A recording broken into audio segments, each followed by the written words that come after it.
नमस्कार, स्वागत है आपका न्यूज़ फ्लैश में। मैं हूं आपके साथ सलोनी। बढ़ते हैं खबरों की ओर। राजस्थान के गौरव महाराणा प्रताप का नाम इतिहास में वीरता और स्वाभिमान की मिसाल के रूप में दर्ज है। हल्दीघाटी युद्ध के बाद वह 14 माह तक माउंट आबू के घने जंगलों में रहे, जो आज भी दुर्गम माने जाते हैं। बिना स्थानीय मार्गदर्शन के वहां पहुंचना कठिन है। दुर्भाग्यवश इतने ऐतिहासिक महत्व के बावजूद माउंट आबू में अब तक महाराणा प्रताप की कोई स्मृति नहीं बनाई गई। लेकिन राज्य सरकार द्वारा इस वर्ष स्वीकृत 100 करोड़ रुपए की महाराणा प्रताप सर्किट योजना से उम्मीद है कि आने वाले वर्ष तक चेतक पर सवार प्रताप का एक भव्य स्मारक चुंगी नाके पर नजर आएगा। इसी कड़ी में राजपूत समाज माउंट आबू द्वारा महाराणा प्रताप जयंती महोत्सव का आयोजन किया गया, जिसकी अध्यक्षता सिरोही राजघराने से जुड़े महाराज कुमार देवत सिंह ने की।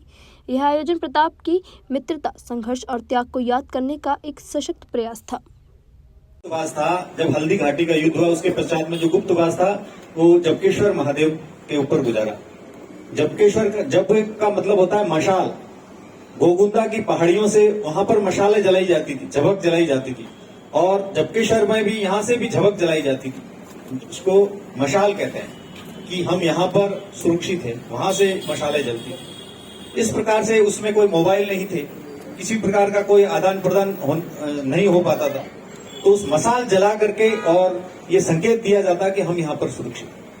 इसीलिए उसका नाम जबकेश्वर महादेव मंदिर रखा गया, और वहां से गोगुंदा की पहाड़ियां इस पर साफ नजर आती हैं। सबसे बड़ा जो हमारा इस कार्यक्रम का आज का जो प्रमुख उद्देश्य है कि महाराणा प्रताप को श्रद्धांजलि देना है। कई वक्ताओं ने कहा कि भाई आदमकद घोड़े, इसके लिए हमने एसडीएम साहब से 2-4 दिन पहले कोई मीटिंग हुई थी, तो उसमें हमने निवेदन किया था कि इस प्रकार का प्रस्ताव 10-15 लाख रुपया पूर्व में स्वीकृत हो चुका है सर। तो उन्होंने कहा कि बहुत अच्छी बात, आप जितना कहें उतना कम है। और मेरे को बड़ी खुशी है कि मेरे पहले जो भी वक्ता 4-5-6 जनों ने जो बात बताई, उनमें से सब ने बहुत ही अच्छी बातें बताई। उसमें कुछ बातें ऐसी थी जो मेरे को पता भी नहीं था, मेरे को भी सीखने का मिला। और कविता में भी उन्होंने बहुत अच्छी कविता गाई। अपने मेडिकल प्रकाश जी तो थे, उन्होंने तो बहुत ही अच्छा परफॉर्मेंस दिया। तो महाराणा प्रताप के बारे में मैं आपको 2 चीज बताना चाहूंगा। एक तो उनकी शूरवीरता और दूसरा उनका त्याग।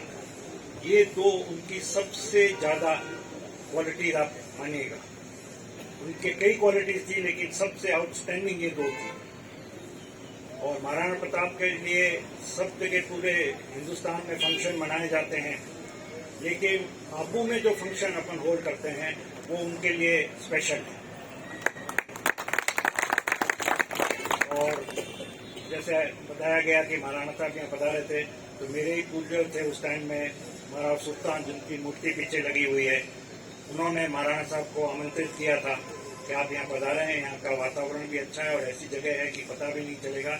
इसलिए महाराणा साहब यहाँ पधारे थे, करीबन 14 महीने यहाँ विराजे थे। और उस समय की एक बात है, मैं आपको कहना चाहूंगा,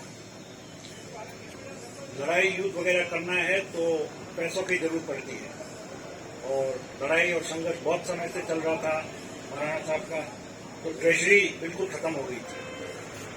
तो लोगों ने सुझाव दिया महाराणा साहब को कि सूरत यहाँ से। अभी तक के लिए इतना ही, और खबरों के लिए बने रहिए न्यूज़ फ्लैश के साथ। नमस्कार।